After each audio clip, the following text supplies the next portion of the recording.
Good evening. সকলকে আসন্ন শারদীয়ার প্রীতি ও শুভেচ্ছা। আজকের দিনটা ভীষণ স্পেশাল।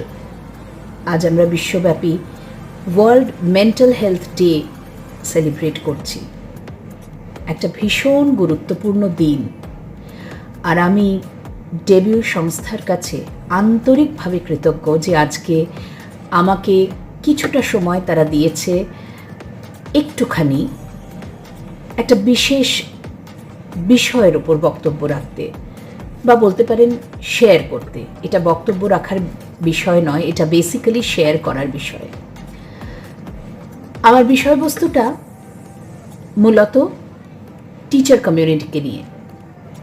বিগত 23 বছর আমি শিক্ষকতার সঙ্গে যুক্ত, তাই জন্য টিচার্স ট্রেন, টিচার স্ট্রেস কী সেটা বলাই বাহুল্য, ভীষণভাবে বুঝতে পারি। আবার জয় অফ দ্য প্রফেশন সেটাও অতটাই আমি উপভোগ করি, যেমন আপনারা অনেকেই করেন।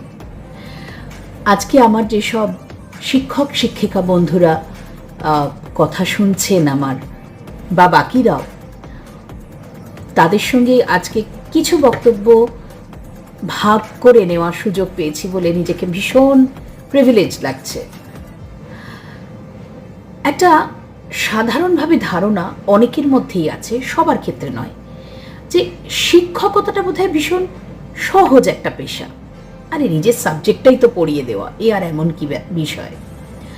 কিন্তু নিজের সাবজেক্টটা শুধু আমি কি জানি এটার মধ্যে তো সীমাবদ্ধ থাকে না। আমি কি দিতে পারছি, যাদের দিচ্ছি তারা কতটা নিতে পারছি, বা তাদের মতো করে গ্রহণযোগ্য করে আমি কতটা কি দিতে পারছি, that is what matters at the end of the day. For a teacher it is never about what you have taught or how you have taught.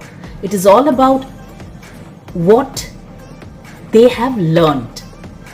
Learning outcome না থাকলে আমরা ফেলিয়ার। আর ঠিক এই জায়গাটা থেকেই তৈরি হয় আমাদের প্রতিদিনের একটা স্ট্রেস ফ্যাক্টর। আবারও বলি যে যখন আমরা টিচার কমিউনিটির সঙ্গে রিলেটেড স্ট্রেস ফ্যাক্টরগুলো আলোচনা করি, the first thing that comes to our mind is, oh, teaching involves so much of correction work. There has to be lesson plans made every day. There has to be teaching tools be prepared every day. There has to be examinations, regular assessments to be corrected, report cards to be made ready, etc., etc. কিন্তু এটাই কি টিচারদের একমাত্র স্ট্রেসের কারণ? হ্যাঁ, একটা বিরাট স্ট্রেসের কারণ এটা, ডেফিনেটলি।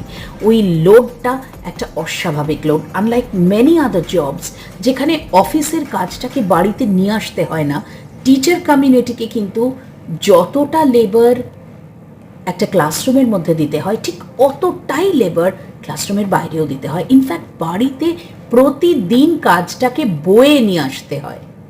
সেটা তার নিজের কাছে, পরিবারের কাছে অনেক ক্ষেত্রেই খুব বিরক্তির কারণ, এবং সেই বিরক্তি লেভেল বাড়ার সঙ্গে সঙ্গে স্ট্রেস লেভেলটাও মারাত্মক বাড়তে থাকে। ডেডলাইন মিট করার সমস্যা তো রয়েছেই। টিচারদের ঠিক যতখানি একজন মার্কেটিং প্রফেশনালের ওই ডেডলাইন, সেলস টার্গেট মিট করার থাকে, টিচারকেও কিন্তু তার দিনের মধ্যে খাতাপত্র ঠিকমতো অ্যাসেস করে, রিপোর্ট কার্ড ঠিকমতো তৈরি করে, লেসন প্ল্যান ঠিকমতো তৈরি করে জমা দিতে হয়, এবং সেটা যে কি অস্বাভাবিক খাটনি সেটা একমাত্র টিচাররাই বুঝতে পারেন। তাই স্ট্রেস তো আছেই, আর ইদানিংকালে স্ট্রেস তৈরি হওয়ার আর একটা জায়গা তৈরি হয়েছে। এখন অনলাইন ক্লাসেস হওয়াতে শুধু যে আমাদের অভ্যস্ততাটা আমরা বদলে ফেলেছি তা নয়, অর্থাৎ রাতারাতি উইদাউট এনি ফর্মাল ট্রেনিং আমরা সবাই অনলাইন টিচার্স হয়ে গেছি, শুধু এটাই নয়। একটা কথা ভাবুন তো, এতদিন তো শুধুমাত্র স্টুডেন্টরা আপনাকে অ্যাসেস করছিল, আপনার পড়ানোর কাছে তারা এক্সপোজ ছিল, কিন্তু এখন অ্যাজ এ টিচার আমরা বাড়ির লোকের কাছেও এক্সপোজড অতটাই না। আমি এমন কথা বলছি না যে তার জন্য আমাদের আলাদা করে, মানে তাহলে কি বাড়ির লোকেরা দেখছেন বলে আমরা একটু বেশি ভালো করে যত্ন করে পড়াবো? যখন আমরা স্কুল কলেজে পড়াচ্ছি বা শুধু বাচ্চাদের সামনে আমরা নিজেদের প্রেজেন্ট করছি, তখন কি আমরা তাহলে অতটা আন্তরিকভাবে কাজ করি না? ব্যাপারটা ঠিক তা নয়। ব্যাপারটা হচ্ছে যতটা সহজভাবে অ্যাজ টিচার আমরা বাচ্চাদের সামনে নিজেদের প্রেজেন্ট করি, ঠিক ততটা সহজভাবে কি প্রেজেন্ট করা নিজেকে সম্ভব হয় একটা ক্লাসরুমে, যখন ব্যাক অফ দ্য মাইন্ড একটা কনস্ট্যান্ট ফ্যাক্টর কাজ করছে যে আমাকে কিন্তু প্রত্যেকটা মুহূর্তে অ্যাসেস করা হচ্ছে। অর্থাৎ আমার কোয়ালিটি অফ ওয়ার্কের থেকেও বেশি আমার প্রেজেন্টেবিলিটি, আমার স্টুডেন্ট হ্যান্ডলিং, আমার টোটাল গেট আপ। আমি পেরেন্টসরা স্বাভাবিকভাবেই নিজের বাচ্চার সম্বন্ধে তো একটু বেশি বদার বা ওয়ারিড থাকেন। অনেকের ক্ষেত্রে মনে হতে পারে আমার বাচ্চাটিকে তো টিচার খুব একটা নজর দিচ্ছে না, সে কি একটু নেগলেক্টেড হচ্ছে। এই যে একটা এই বর্তমান পরিস্থিতিতে একটা অ্যাডেড স্ট্রেস ফ্যাক্টর তৈরি হয়েছে, সেটা কেন জানি না আমার মনে হচ্ছে বহু টিচারের ক্ষেত্রেই কাজটাকে আরও চ্যালেঞ্জিং করে তুলছে এবং স্ট্রেসটাকে আরও বাড়িয়ে দিচ্ছে। কিন্তু করার কিছু নেই, পরিস্থিতির সঙ্গে মানিয়ে তো আমাদের নিতেই হবে। তাই স্ট্রেস আইডেন্টিফাই করার সময় এখন যত না, তার থেকে অনেক বেশি কাজের কথা এই স্ট্রেসটাকে আমরা ওভারকাম করবো কী করে। করতে তো হবেই। আমরা টিচার, আমাদের কিন্তু টার্মিনাল পরীক্ষা হয় না, আমাদের প্রত্যেক দিন পরীক্ষা দিতে হয়, আমাদের প্রত্যেক দিন অ্যাসেস করা হয়। আর বলাই বাহুল্য, সেই পরীক্ষায় আমরা পাশ করব এবং ভালোভাবে পাশ করব, এটাই কিন্তু এক্সপেক্টেড। তাই আমার ছোট্ট কয়েকটা সাজেশন বলতে পারেন, যেটা আমি নিজে প্র্যাকটিস করি এবং মনে হয় তাতে অনেকটা স্ট্রেসটাকে কোপ করা যায় বা স্ট্রেসটাকে ডিল করা যায়। সেটা হচ্ছে, চেষ্টা করুন আর নিজের কাজটাকে আর একটু বেশি করে এনজয় করতে।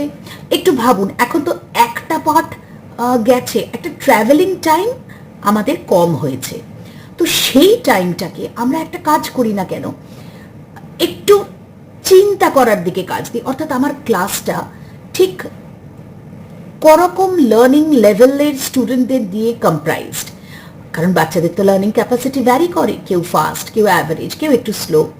সেই মতো আমরা একটু ছোট ছোট অ্যাক্টিভিটি তৈরি করি, এমন অ্যাক্টিভিটি যেটা বাচ্চারা করেও মজা পাবে, যে যার সাবজেক্ট রিলেটেড অফকোর্স, বাচ্চারা করতে মজা পাবে, আমি বাচ্চাদের সঙ্গে ওই পার্টিসিপেশনটায় মজা পাবো, এবং সর্বোপরি প্যারেন্টসরা যারা দেখছেন তারাও দেখবেন যে তার বাচ্চা কতটা আনন্দ করে পড়ছে।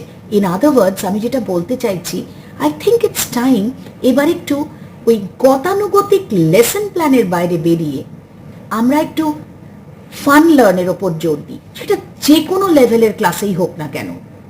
আমরা একটু চেষ্টা করি এটা দেখতে যে কিভাবে যে লেসনটা আমি পড়াচ্ছি, যেদিন পড়াচ্ছি, সেই লেসনটার উপর আমরা 2-3টে অ্যাক্টিভিটি তৈরি করি।